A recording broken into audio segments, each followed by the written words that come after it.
A string of hit movies and hit songs placed Jennifer Lopez at the top of the Hollywood food chain. There's no other celebrity that has come so far so fast. And a string of tabloid-ready hookups, breakups, and bounce-backs put Lopez on top of the Hollywood love chain. In the next half hour, we'll take a ride on the J-Lo roller coaster and highlight her romances with a busboy. He was a waiter, and she thought he was this stunning Cuban-American man. A bad boy. You take her to the finest clubs, drive her around in Bentleys, give her $100,000 bracelets. It was all money, jewels, clubbing. And a golden boy. Ben is nothing like Ohani. He's nothing like P. Diddy, and he's nothing like Chris. He is a new genre of guy, completely. It's a little too perfect. Do Hollywood endings only happen in the movies? You've been with somebody a long time, so you think to yourself, oh, the next logical step is to get married. Whether it's Jenny from the Block or Love on the Rocks, it's drama non-stop. Next.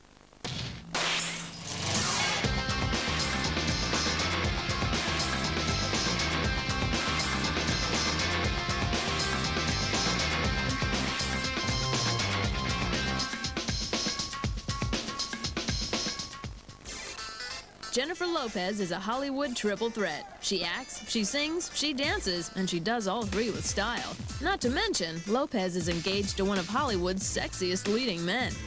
Ben Affleck was kind of divine intervention on J-Lo's life, really. I think Ben Affleck and Jennifer Lopez are the most talked about couple in Hollywood, probably of the last 10 years. You know, we're just regular people like everybody else. Okay, that's at least partly true. Jennifer wasn't born with a 6-carat pink diamond engagement ring on her finger.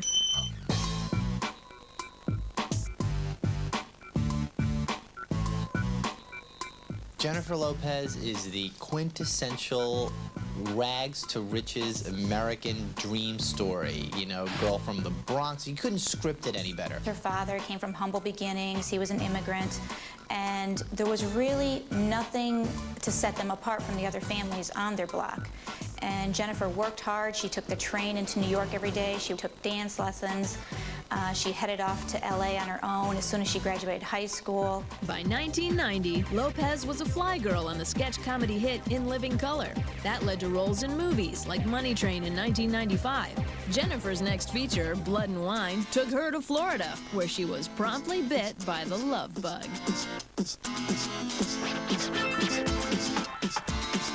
Jennifer met waiter and model Ohani Noah at a Miami restaurant in 1996. He was waiting on the table, and the story goes that he walks away, and she turns to her lunch mate and says, "I'm gonna marry that guy." She had a crush on him, and she didn't really go up to him. She was a little shy, but finally, I think one night, this is a big dancing place, so she went up to him and asked for his number. Faster than you can dial 976-LOVE, Jennifer and Ohani were hot and heavy, but not as hot as Jen's career. In '96, Lopez also won the coveted lead role in the biopic Selena. Then, just to make the fairy tale complete, Ohani popped the question. I think it was just kind of like, oh my gosh, we're young and in love, and what do? We get married. Wedding bells rang in Miami on February 22nd, 1997. At the Oscars, Jennifer introduced Ohani to Hollywood. I'm talking with the star of Selena, Jennifer Lopez. How wonderful. And congratulations, you just got married. Yes, I just got married. Been married a month and 4 days. How long did you two know each other? For a year. It's enough. It's enough? It's enough. I didn't need much convincing. I think it was a time of huge change for Jennifer. Not only did she go from just being a young 24-year-old single girl, she went to marrying a very young guy who was only 21. And he's a waiter, and she's on the way up. And this is also in the beginning as well, you know, when she was really focused on her career. And movie stardom was just part of the plan. The former fly girl was shooting for pop diva status. In 1997, Jennifer snagged an album deal with Sony Records and the attention of a rising hip-hop mogul. Well, Puff Daddy was aware that Jennifer Lopez was out there and that she was a fly girl, very sexy. And newly married. Up next, Jennifer goes to divorce court. Then her boyfriend ends up in court. Things really came to a head on December 27th of 1999. And later, lights, camera, action. People on the set had seen sparks flying.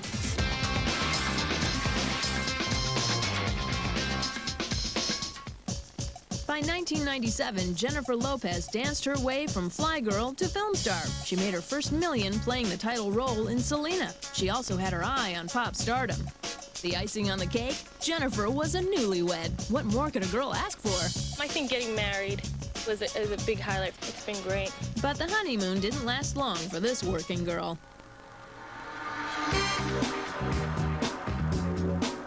My whole life just changed so drastically. Right around the time when after Blood and Wine came out. The only way she became successful was through her own hard work. And then Selena came out like a month later. Her ambition, her drive. And a month later, Anaconda came out. She would stop at nothing to become famous. And I got married. Everything changed in my life, and it was just a crazy time. Where's my husband? He was running a club that she basically opened in LA, and her career was exploding. She was traveling all over the place without Ohani. So they grew apart. It's tough. It's tough because not only was it my first year of marriage, it was like my first year of celebrity. And then there's also somebody else who didn't bargain for it. So it's been a rough ride for us, but it's okay. Ohani had dreams of stardom as well. He's an extremely good-looking man. He thought Jennifer would put him in the movies with her. But as she became more famous, she really just became less interested in him.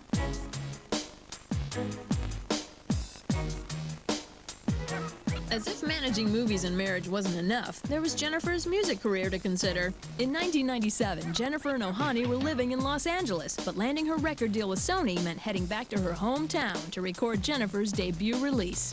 Things started to go bad when Jennifer left their LA home to move to New York, and she asked Ohani to come. He said, "No, I can't. I'm busy running a nightclub." Absence doesn't necessarily make the heart grow fonder. While Jennifer was recording in New York, she got a call from Sean Puff Daddy Combs, one of the industry's hottest artists and producers. Puffy made Lopez an offer she just couldn't refuse. He called her and asked her to be in his video, Been Around the World, which was his single with Mace. Jennifer agreed to guest star in the video on one condition, that Puffy help out on her album. The two stars had a deal. The rumors started when the video came out because it was so steamy.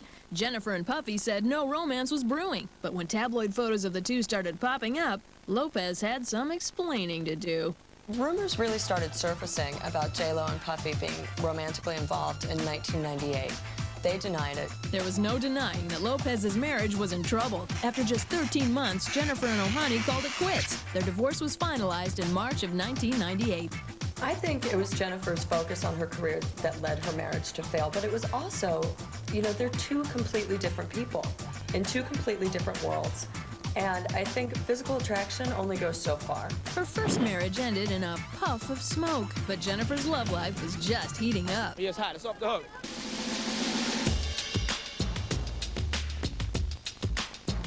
I think they just realized, look, everyone's talking about us going out. This is ridiculous. Let's just, you know, we know it, they know it. Let's just go out. Lopez's freshman album, On the Six, hit record stores in June of 1999. Mainstream and hip-hop fans loved it, and there was more love to come. Jennifer and P. Diddy finally went public with their relationship at her big 29th birthday party. Then they were the media darlings. Everybody wanted their picture. Things are going very well from them. P. Diddy's the king of bling bling. If you're his girlfriend, you're sitting pretty. I mean, he was giving her diamonds, minks, Rolls Royces, matching his and hers, $50,000 watches, all this stuff. He'd take her to the finest clubs, drive her around in Bentleys, give her $100,000 bracelets, roses every hour, on the hour. She was showered with a kind of money and attention that she'd never known before. It was all money, jewels, clubbing. Jennifer and Puff held court as hip-hop royalty. They were always at the hottest parties around New York City. One night in particular got a little too hot.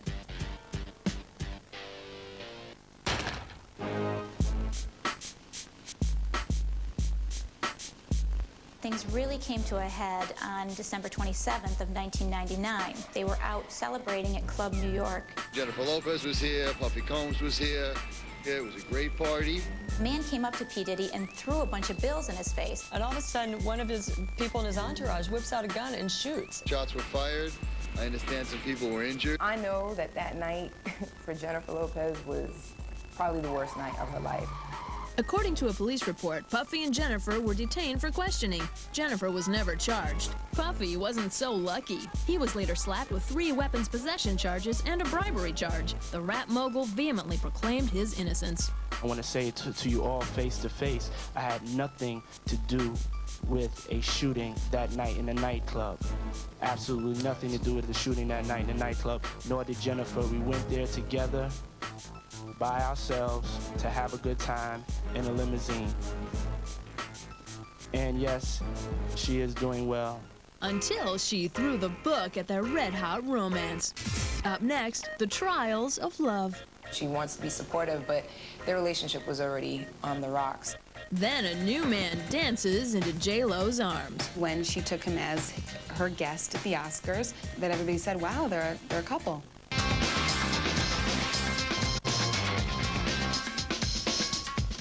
After their hookup in 1999, Jennifer Lopez and Sean Puffy Combs were the hot couple. By January 2000, Puffy seemed to be in hot water. After a shootout in a Manhattan nightclub, Combs faced weapons possession charges. Puff spent as much time in court as he did courting Lopez.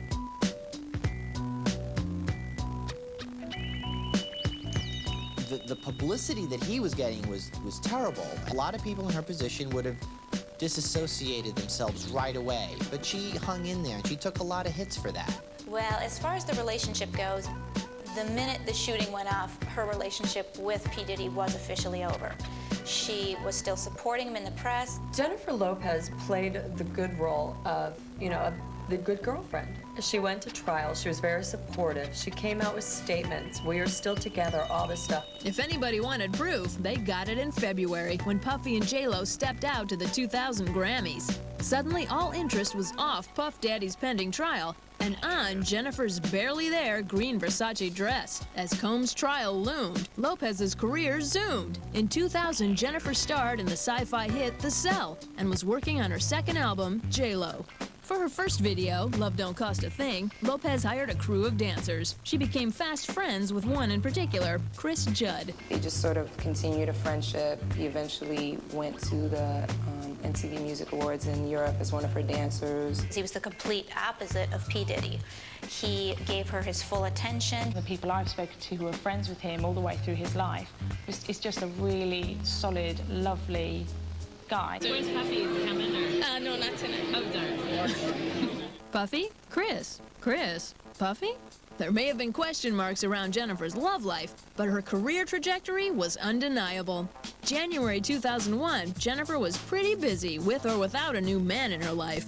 She had the #1 movie, The Wedding Planner, and her second album, J-Lo, debuted at #1. A month later, Lopez made headlines again. Though Puffy and J-Lo were rumored to be on the outs for months, the couple officially announced their split on Valentine's Day 2001. And she really did prove herself as a loyal, good, true blue girlfriend. But in the end, it just wasn't enough. I mean, she just wasn't in love enough with him. At least the cloud around Puff Daddy had a silver lining. The month after his split from J-Lo, Combs was cleared of all charges against him. With Puffy in the clear, he and J-Lo could reunite, right? Wrong.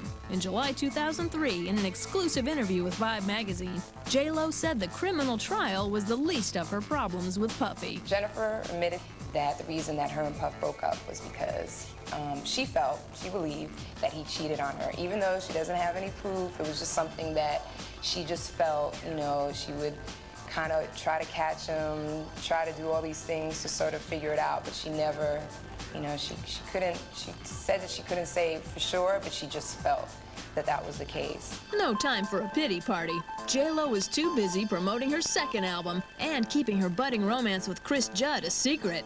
But not for long.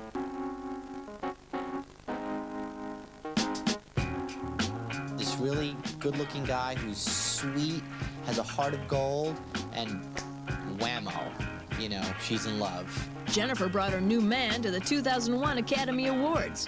I think the stability and sort of comfort of someone always being there was what Puff couldn't offer because he was so busy. And for J-Lo, one star in the relationship was plenty. Chris, how are you handling all this new publicity?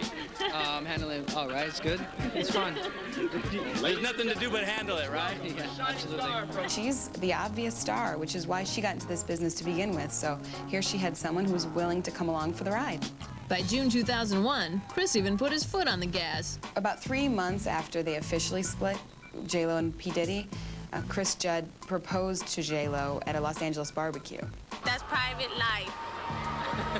And the next thing you know, they're engaged, and everyone's just going, hey, whoa, what's going on?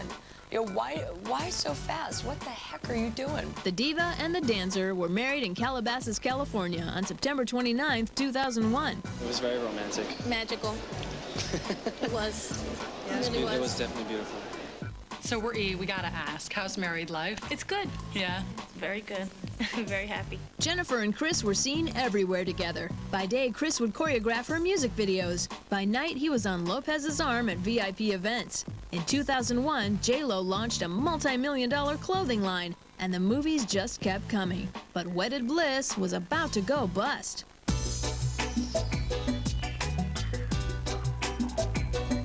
In December 2001, Jennifer signed on to co-star with Ben Affleck in the film Gigli. Their chemistry on set got people talking immediately. People on the set had seen sparks flying.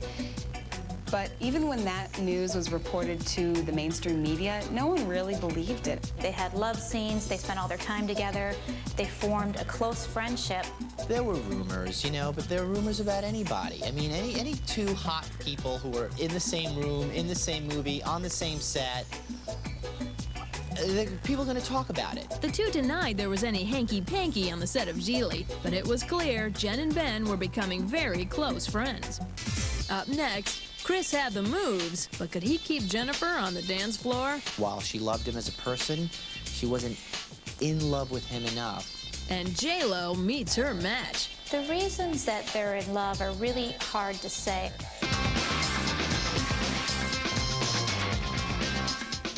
By September 2001, Jennifer Lopez's love life was going into overdrive. A year after meeting Miami waiter Ohani Noah, Jennifer said "I do" in 1997. 13 months later, she wanted a do-over. Next, Puff Daddy stepped in. That romance ran hot, but burned out in a New York minute. Jennifer promptly fell into the arms of her backup dancer, Chris Judd, and the unlikely duo traded wedding bands in 2001. Then, in December, a new leading man made his entrance.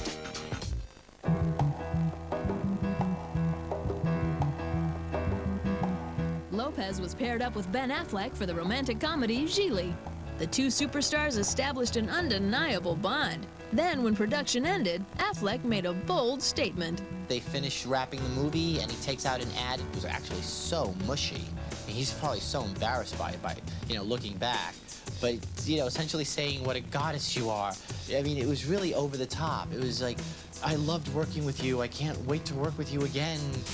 Geez, get a room.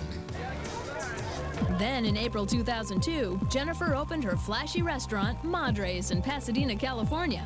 Husband Chris was on J-Lo's arm, and guess who was one of her VIP guests? I understand J-Lo got the name from a suggestion you had. I don't know. Who told you that? That's what she said. She said you guys were working on that. I give a million different suggestions. J-Lo's restaurant seemed poised for success, but there were questions about her personal life.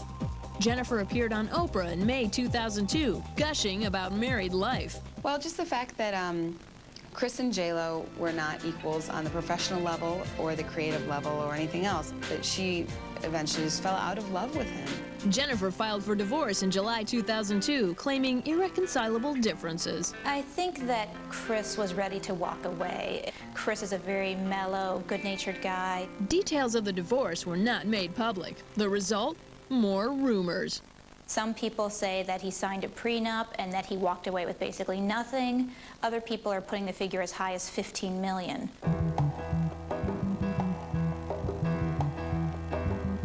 In August 2002, Jen and Ben made it official. They were an item. The new lovebirds went public at the Made in Manhattan premiere. Oh my gosh, was that Ben Affleck and Jennifer Lopez that just walked right past? So was Ben behind Jennifer's busted marriage? No way, said the new couple. They were just friends until June of 2002. I don't really believe that anything kind of happened between Jennifer and Ben until it actually was officially over with Chris. Everyone thought, okay, there's just no way she could suddenly be in another relationship like a week after her divorce ended. I think people didn't even want to believe it. It was just so sensational.